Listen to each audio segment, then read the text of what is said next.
ಒಂದು ಹಳ್ಳಿಯಲ್ಲೊಬ್ಬ ರೈತನ ಹೊಲವಿತ್ತು. ಅಲ್ಲಿ ಒಂದು ಬೇವಿನ ಮರವಿತ್ತು.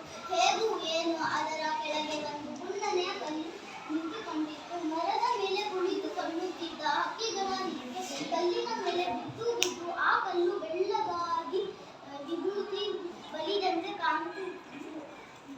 ಇದರಿಂದಾಗಿ ಎಲ್ಲರಿಗೂ ಆ ಕಲ್ಲು ಅಮ್ಮನ ಕಲ್ಲಿನಂತೆ ಕಾಣಿಸುತ್ತಿದ್ದು ಆ ಬೇವಿನ ಮರವನ್ನು ಜನ ಅಮ್ಮನ ಮರ ಎಂದು ಕರೆಯುತ್ತಿದ್ದು ಆ ಕಲ್ಲು ಬೇವಿನ ಮರದ ಕೆಳಗಿದ್ದರಿಂದ ಅದನ್ನು ಅಮ್ಮನ ಕಲ್ಲು ಎಂದು ಹೆಸರು ರೂಢಿಗೆ ಬಂದಿತ್ತು.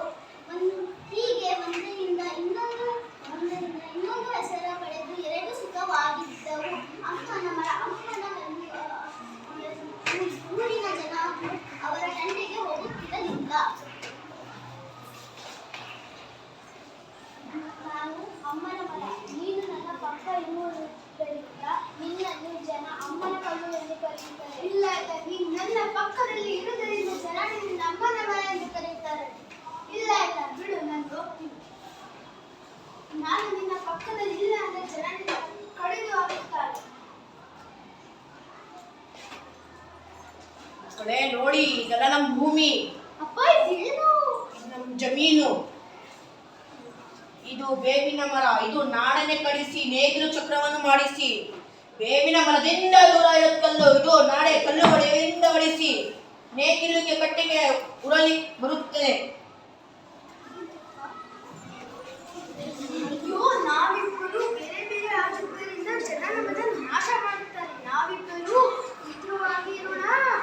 ನಾನು ಬರಲ್ಲ, ಬೇಗ ಬಾ.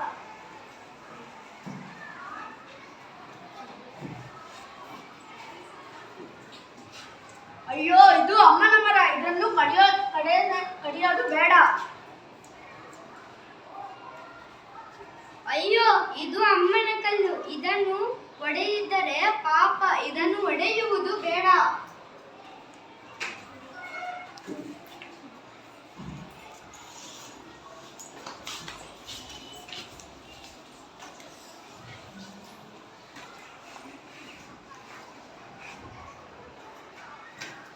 ಒಗ್ಗಟ್ಟಿನಲ್ಲಿ ಬಲವಿದೆ.